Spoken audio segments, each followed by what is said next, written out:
Good morning, everyone. For me, lockdown happened to coincide with my retirement from full time employment.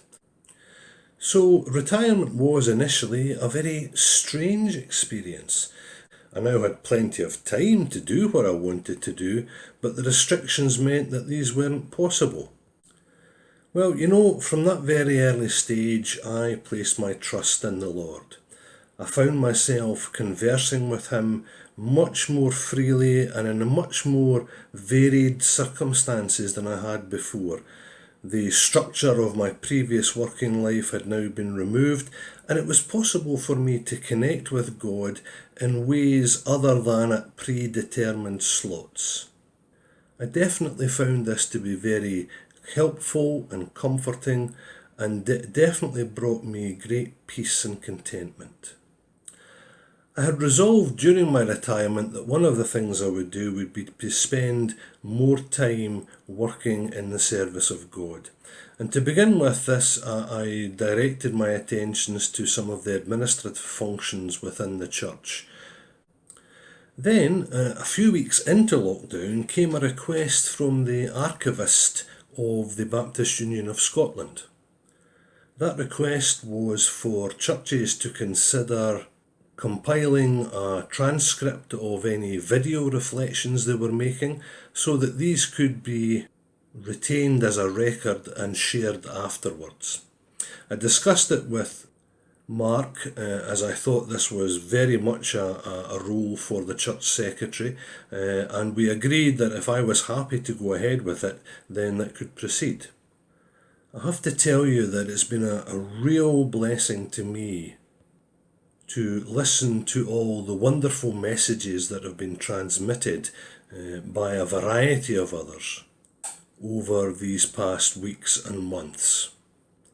I've found it very helpful to view these in a more detailed and concentrated way as I transcribe them, and the content and presentation has penetrated much more deeply than a simple one-off viewing.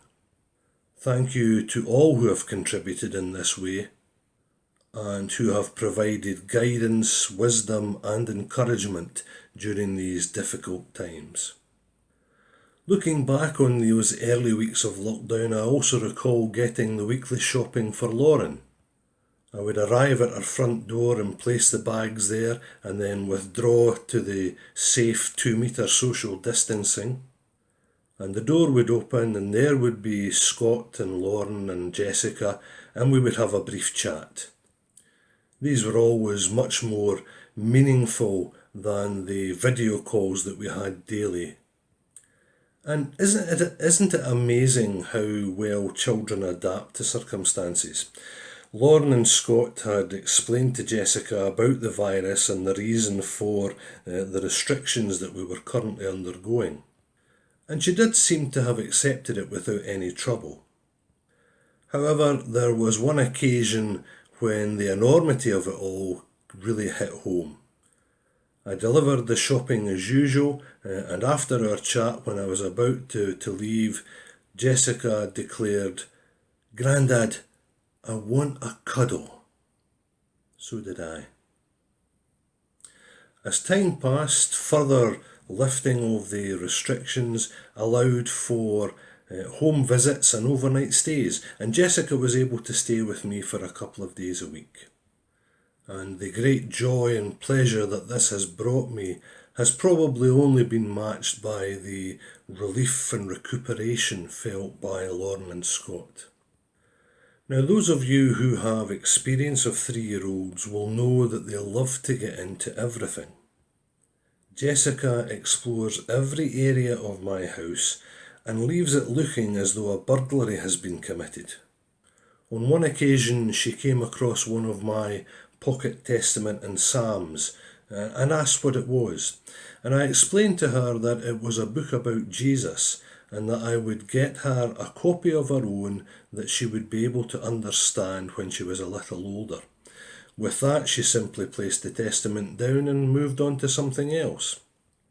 Imagine my surprise and delight when, a couple of weeks later, when she was again staying with me, she produced the testament again and boldly told me it was about Jesus. God is working in these times, and He's growing His church.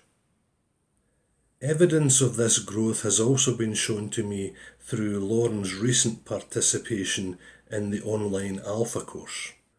The encouragement and conviction that this has provided for her has enabled her to make a commitment to become a disciple of Jesus. God is working in these times, and He's growing His church. Let me leave you with these words of encouragement that Paul offered to the church at Corinth. He says this: "Therefore, my dear brothers, stand firm. Let nothing move you. Always give yourself fully to the work of the Lord, because you know that your labour in the Lord is not in vain." God bless you all.